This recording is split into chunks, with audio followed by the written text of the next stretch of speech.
नमस्कार। आज हम पढ़ेंगे कवक में जनन, रिप्रोडक्शन इन फंजाई। मादा मात्र पादप द्वारा अपने जैसे ही नए सदस्य बनाना, नई संतति बनाना जनन कहलाता है। जब कोई भी प्लांट अपने जैसे ही दूसरे प्लांट बनाता है उसको जनन कहते हैं। तो कुछ समय तक वृद्धि करने के बाद एक सर्टेन मैच्योरिटी जब आ जाती है प्लांट में, किसी भी थैलस में, और बहुत सारा रिजर्व फूड मटेरियल इकट्ठा हो जाता है, तो उस समय वो जनन शुरू करता है। तो जनन में दूसरे पौधे पेरेंट जैसे ही बनते हैं। फंजाई में जनन 3 प्रकार का होता है: कायिक जनन, अलैंगिक जनन तथा लैंगिक जनन। कुछ वैज्ञानिक जो कायिक जनन और अलैंगिक जनन को लैंगिक जनन में ही डिवाइड करते हैं, यानी सभी प्रकार के जनन को अलैंगिक जनन तथा लैंगिक जनन में विभेदित करते हैं। जैसे जिन उसमें लैंगिक जनन तथा कायिक जनन दोनों में ही न्यूक्लियाई का फ्यूज़न नहीं होता, कोई केंद्रकों का फ्यूज़न या जनन अंगों का फ्यूज़न या जनन कोशिकाओं का फ्यूज़न नहीं होता, किसी भी प्रकार का फ्यूज़न नहीं होता, उनको हम अलैंगिक जनन के अंतर्गत रखते हैं और कायिक जनन के अंतर्गत भी रखते हैं। तो कुछ वैज्ञानिक इस तरह से वर्गीकृत करते हैं कायिक जनन की जो विधियां हैं, जैसे खंडीकरण यानी फ्रेगमेंटेशन। फ्रेगमेंटेशन में कोई भी जो माइसीलियम है, जो कवक तंतु है, वो टुकड़ों में टूट जाता है किसी भी वजह से, कोई एक्सीडेंट की वजह से, मैकेनिकल इंजरी की वजह से अगर टूट जाता है तो वो खंड जो है वो पूरा नया थैलस बना लेता है, नया माइसीलियम बना लेता है। तो इस तरह से 2 थैलस बन जाते हैं। तो ये खंडीकरण का तरीका जो है वो बहुत ही कॉमन है सभी तरह की फंजाई के अंदर, और इससे 1 से 2 संतति बन जाती हैं। दूसरा तरीका है मुकुलन का। मुकुलन का जो तरीका है वो सामान्यतया से जो एक कोशिकीय कवक हैं उनमें पाया जाता है, जैसे यीस्ट में। और इसका अभी हम चित्र देखेंगे, आगे बताएंगे। अभी एक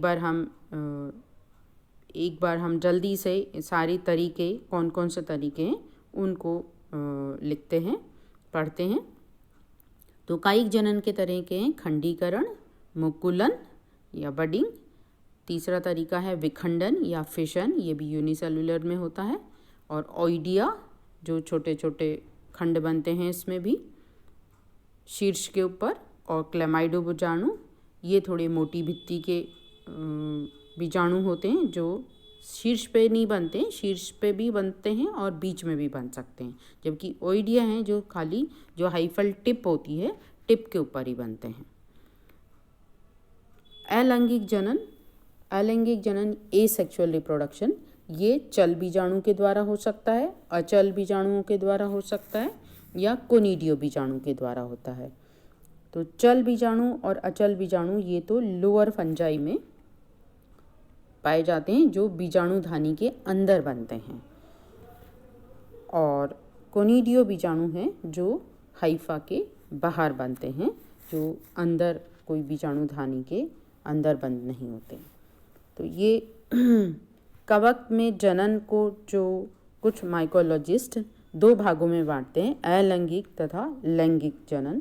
तो अलैंगिक में ये सारे एक साथ इंक्लूड करते हैं: खंडीकरण, मुकुलन, विखंडन, ओइडिया, चल बीजाणु, अचल बीजाणु, क्लेमाइडो बीजाणु, कोनिडिया, पिक्नोस्पोर। पिक्नोस्पोर एक तरह के कोनिडिया ही हैं, लेकिन वो कोनिडिया जो एक फ्लास्क के अंदर बंद संरचना में बनते हैं उन संरचना को पिक्नीडिया कहते हैं, और उन संरचना में बनने वाले कोनिडिया को पिक्नोस्पोर भी कहते हैं या पिक्नीडियोस्पोर कहते हैं। और विशेष प्रकार के बीजाणु और होते हैं एस्को बीजाणु तथा बेसिडियो बीजाणु। ये भी एसेक्सुअल स्पोर हैं, लेकिन ये विशेष इस तरह से हैं क्योंकि इनमें लैंगिक जनन के बाद ही ये बनते हैं। तो लैंगिक जनन के बिना ये नहीं बनते हैं, तो ये विशेष बीजाणु हो गए। तो एक तरह से एस्को बीजाणु जो हैं वो एक विशेष प्रकार की स्पोरेंजिया जिसको एस्कस कहते हैं उसके अंदर बनते हैं, और ये मियोसिस के बाद बनते हैं, लैंगिक जनन के बाद बनते हैं। और ऐसे ही बेसिडियो बीजाणु हैं, ये विशेष प्रकार की जो स्पोरेंजिया हैं बीजाणुधानी, जिनको बेसिडियम कहते हैं, उसके ऊपर बनते हैं, जिनको बेसिडियम कहते हैं, बेसिडियम के ऊपर बनते हैं, ये भी मियोसिस के बाद बनते हैं। तो ये एस्कोमाइसिटीज़ में एस्को बीजाणु पाए जाते हैं और बेसिडियोमाइसिटीज़ में बेसिडियो बीजाणु पाए जाते हैं। ये विशेष प्रकार के एसेक्सुअल बीजाणु हैं जो सेक्सुअल रिप्रोडक्शन के बाद बनते हैं। तो कई किताबों में इनको एसेक्सुअल रिप्रोडक्शन में की लिस्ट में शामिल नहीं किया है, क्योंकि यहाँ इनके लिए सेक्सुअल रिप्रोडक्शन ज़रूरी है, बाद में ये बनते हैं।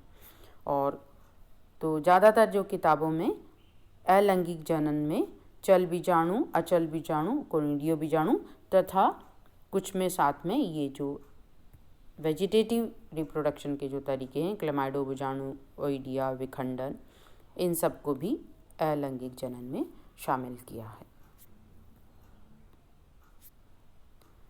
ये चित्र में दिखा रखा है बडिंग। तो ऊपर वाला जो चित्र है उसमें यीस्ट के अंदर बडिंग है, यूनिसेलुलर है ये।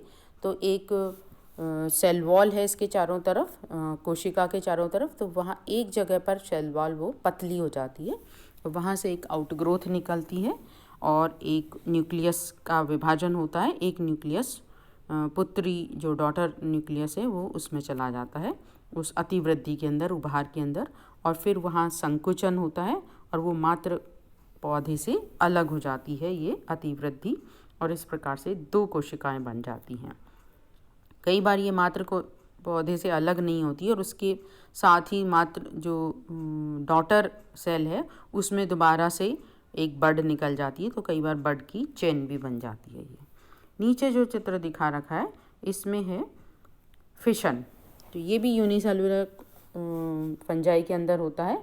इसमें संकुचन के द्वारा 2 कोशिकाएं बन जाती हैं, जैसे बैक्टीरिया में भी इस तरह से होता है। फिशन के द्वारा जनन, एक मात्र कोशिका से ये 2 कोशिकाएं बन गई हैं। ये ओइडिया का है। ओइडिया के अंदर जैसे जो फंगस का जो किनारा है, माइसीलियम का किनारा, वहाँ पर कुछ विशेष प्रकार के ये स्पोर बनने लग जाते हैं, इनको ओइडिया कहते हैं। कई बार ये पूरा माइसीलियम ही इस तरह के छोटे छोटे टुकड़ों में आगे तक टूटता चला जाता है, स्पोर में बनता चला जाता है। उनको आर्थ्रोस्पोर भी कहते हैं। आर्थ्रोस्पोर या ओइडिया एक ही चीज़ है जिसमें पतली भित्ति वाले ये स्पोर होते हैं और ज़्यादा समय तक ये जीवित नहीं रह सकते। तुरंत ही इनको अंकुरण अगर नहीं हुआ तो ये मर जाते हैं। जबकि दूसरा तरीका है क्लेमाइडोस्पोर। इसमें भी एक कोशिका जो है वो बड़ी होती है, मोटी भित्ति वाली हो जाती है और बहुत सारा रिजर्व फूड मटेरियल इकट्ठा होता है उसमें। तो ये विपरीत परिस्थितियों में बनते हैं और पूरी विपरीत परिस्थितियों को झेल सकते हैं। तो इस तरह से पूरा माइसीलियम भी कई बार क्लेमाइडोस्पोर के अंदर तब्दील हो जाता है, और जब नया मौसम आता है, अनुकूल परिस्थितियाँ आती हैं, तब ये अंकुरित होते हैं और नया माइसीलियम बना लेते हैं। तो इस तरह से ये क्लेमाइडो बीजाणु बनते हैं जो कि मोटी भित्ति वाले होते हैं, जबकि ओइडिया हैं ये पतली भित्ति वाले हैं और केवल माइसीलियम के शीर्ष पर ही बनते हैं। जबकि क्लेमाइडोस्पोर कहीं भी बीच में भी, मध्य की किसी कोशिका में भी बन सकते हैं और किनारे की जो टर्मिनल सेल है उसमें भी बन सकते हैं, और कई बार सारी कोशिकाओं में लगातार भी बन सकते हैं। दूसरा तरीका है अलैंगिक जनन का। ये जो तरीके हैं ये सब वेजिटेटिव रिप्रोडक्शन के अंतर्गत भी रखते हैं कई वैज्ञानिक, जबकि ये जो अलैंगिक जनन के अंदर आते हैं, बीजाणुधानी के अंदर बीजाणु बन रहे हैं। तो जैसे ये जाइगोमाइसिटीज़ में बनते हैं, म्यूकर में, राइजोपस में। तो बहुत सारे जो साइटोप्लाज्म है वो खंडों में परिवर्तित हो जाता है और एक एक खंड है वो एक स्पोर बन जाता है। तो ये नॉन मोटाइल स्पोर हैं, अचल बीजाणु, या कुछ में चल बीजाणु भी बनते हैं, जैसे सिनकाइट्रियम में चल बीजाणु बनते हैं, उसमें जूस्पोर्स होते हैं, जूस्पोर, उनको जूस्पोर कहते हैं इंग्लिश में, हिंदी में चल बीजाणु। और चल बीजाणु धानी में चल बीजाणु बनेंगे और अचल बीजाणु धानी में अचल बीजाणु बनते हैं। इसके अलावा ये जो तरीका है चल बीजाणु धानी या अचल बीजाणु धानी, ये फाइकोमाइसिटीज़ में या जाइगोमाइसिटीज़ जो लोअर फंजाई हैं या जिनको फाइकोमाइसिटीज़ भी कहते हैं, उनके अंदर बनते हैं। जबकि कोनिडिया जो हायर फंजाई हैं उसमें मिलते हैं, यानी एस्कोमाइसिटीज़, बेसिडियोमाइसिटीज़ तथा ड्यूटेरोमाइसिटीज़ में कोनिडिया के द्वारा जनन होता है, बहुत अधिक कॉमन है। बाकी सारे ये तरीके भी होते हैं, यानी ओइडिया भी होता है, मकुलन तो सिर्फ यूनिसेलुलर में ही होता है, और क्लेमाइडोस्पोर भी बनते हैं। ये सब जो फिलामेंटस माइसीलियल फंजाई हैं उनमें बनते हैं। तो कोनिडिया एक जैसे हॉरिजॉन्टल माइसीलियम है, किसी सबस्ट्रेट के ऊपर वो है फैला हुआ, तो उसमें से कुछ इरेक्ट ऊर्ध्व जो माइसीलियम निकल जाते हैं उनको कोनिडियोफोर कहते हैं। उनके ऊपर एक एक कोशिका के ये बीजाणु बनते हैं जिनको कोनिडिया कहते हैं। तो ये कोनिडिया कई बार सिंगल एक कोनिडिया फोर के ऊपर, और ये बहुत जल्दी बनते हैं, तो कई बार इनकी चेन भी बन जाती है, इतनी शीघ्रता से बनते हैं ये। और कुछ में कुछ विशेष तरह की स्ट्रक्चर होती है, जैसे वेसिकल स्ट्रक्चर है ये एस्परजिलस में, उसमें बनते हैं, या पेनिसिलियम में है ब्रश जैसी संरचना बन रही है। ये अलग अलग तरह के होते हैं कोनिडिया और कोनिडियोफोर्स, और अलग अलग रंगों के भी होते हैं, काले, पीले, भूरे, हरे, ऐसे विभिन्न रंगों के होते हैं। तो माइसीलियम ज़्यादातर सारे फंजाई के सफ़ेद रंग के होते हैं, कलरलेस होते हैं, या और जो इसलिए उनका पहचान नहीं होती है कि वो कौन सी फंगस है, और पहचान उनकी कोनिडियो फोर बनते हैं या स्पोरेंजिया बनती है, तब पहचान में आता है कि जीनस की जो पहचान है वो उसी से होती है कि उसमें किस प्रकार की स्पोरेंजिया की स्ट्रक्चर बन रही है, किस तरह की संरचना है, स्पोरेंजिया है या जूस्पोरेंजिया है या कोनिडिया है। तो कोनिडियोफोर किस तरह का है, कोनिडिया के रंग कैसे हैं, अलग अलग रंगों के, उनसे अलग अलग फंगस को हम पहचान सकते हैं। तो कोनिडिया के द्वारा जनन बहुत ही अधिक कॉमन है, ये सभी ग्रुप में मिलता है, एस्कोमाइसिटीज़, बेसिडियोमाइसिटीज़ और ड्यूटेरोमाइसिटीज़ में। इसके बाद कवक में जनन की बात आती है, लैंगिक जनन। लैंगिक जनन जो ड्यूटेरोमाइसिटीज़ को छोड़कर बाकी सभी ग्रुप में पाया जाता है। ड्यूटेरोमाइसिटीज़ में केवल अलैंगिक जनन मिलता है। तो अलैंगिक जनन जहाँ मिलता है उसको हम इम्परफेक्ट स्टेज कहते हैं, और लैंगिक जनन जो है परफेक्ट स्टेज कहलाती है। तो लैंगिक जनन 3 चरणों में पूरा होता है, प्लाज्मोगेमी, कैरियोगेमी तथा मियोसिस। कोशिका द्रव्य का फ्यूज़न होता है जिसमें 2 न्यूक्लियाई पास पास आते हैं। उसके बाद केंद्रक का फ्यूज़न होता है, केंद्रक लयन, और उसके बाद केंद्रक में जो 2 फ्यूजिंग जो न्यूक्लियाई हैं, जो डिप्लॉइड न्यूक्लियस बना है, उसमें मियोसिस, अर्धसूत्रण। लेकिन फंजाई में ये अलग अलग जगह पर होते हैं, अलग अलग स्थान पे होते हैं और अलग अलग समय पर होते हैं। जैसे कोशिका द्रव्य लयन है, प्लाज्मोकेमी होने के बाद जो 2 न्यूक्लियाई पास पास आए हैं वो तुरंत ही फ्यूज़ नहीं होते हैं। कई ग्रुप्स में ऐसा है, जैसे फाइकोमाइसिटीज़ में तो तुरंत ही फ्यूज़ हो जाते हैं और तुरंत ही मियोसिस हो जाता है, तीनों स्टेप एक साथ हो जाते हैं। लेकिन जो एस्कोमाइसिटीज़ और बेसिडियोमाइसिटीज़ हैं उनमें प्लाज्मोकेमी के काफ़ी समय बाद कैरियोगेमी होती है और कैरियोगेमी के तुरंत बाद मियोसिस हो जाती है।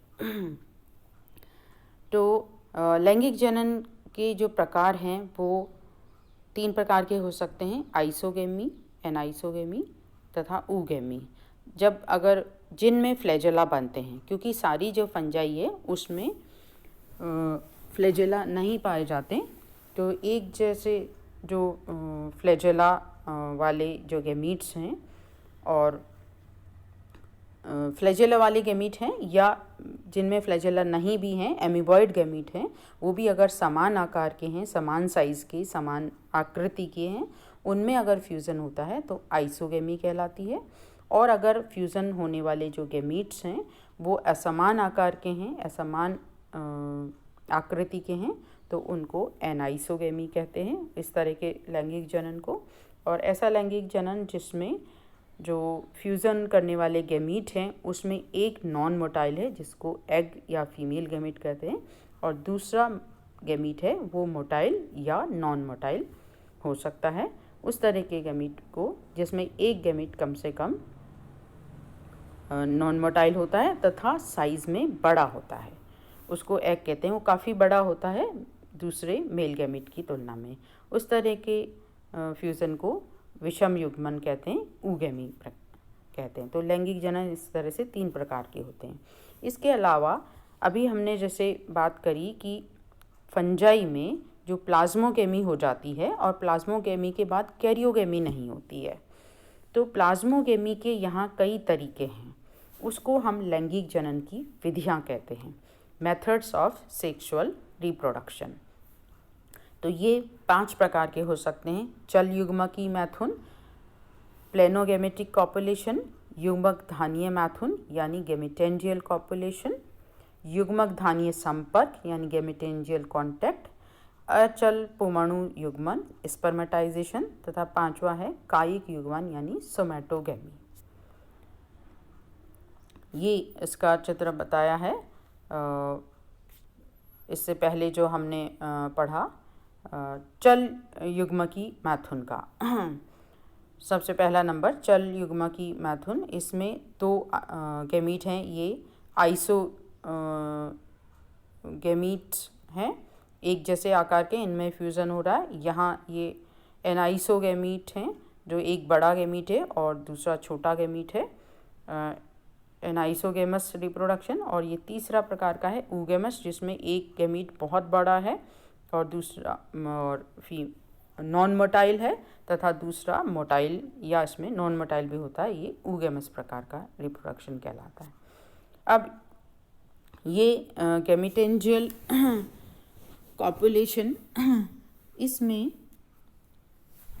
जो ये गेमिटेंजिया हैं, जैसे जाइगोमाइसिटीज़ में इस तरह का रिप्रोडक्शन मिलता है, तो 2 गेमिटेंजिया पास पास आती हैं और वो 2 पूरी गेमिटेंजिया फ्यूज़ हो जाती हैं, तो इस तरह से जाइगोस्पोर का निर्माण होता है। इसको कहते हैं गेमिटेंजियल कॉपुलेशन। ये जाइगोमाइसिटीज़ में होता है।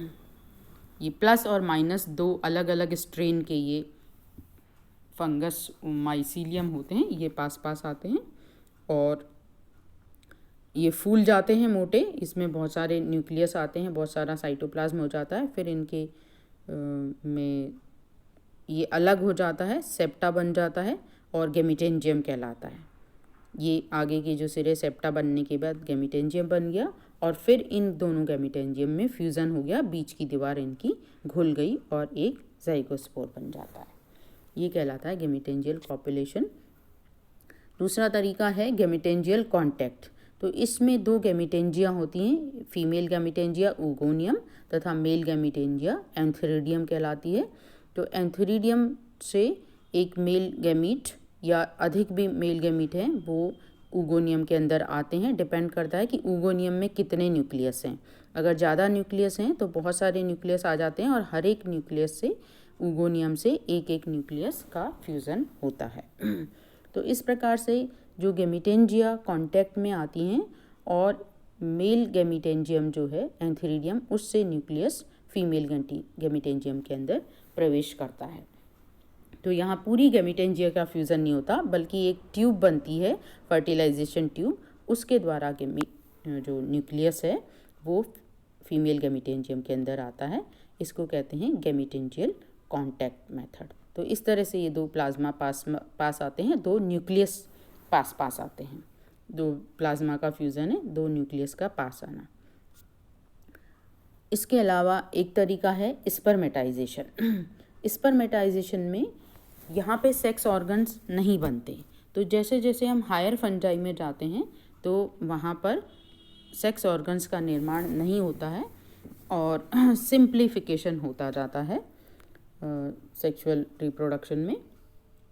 तो यहाँ पर जैसे एक माइसीलियम है, उस माइसीलियम के ऊपर ही एक माइसीलियम तो फीमेल का तरह से काम करेगी, रिसेप्टिव हाइफे की तरह काम करेगा, और जो मेल न्यूक्लियस है, मेल जो गैमीट है, वो स्पर्मेशियम कहलाता है। यानी ये नॉन मोटाइल है, नॉन मोटाइल को स्पर्मेशियम कहते हैं, उनका फ्यूज़न हो जाता है।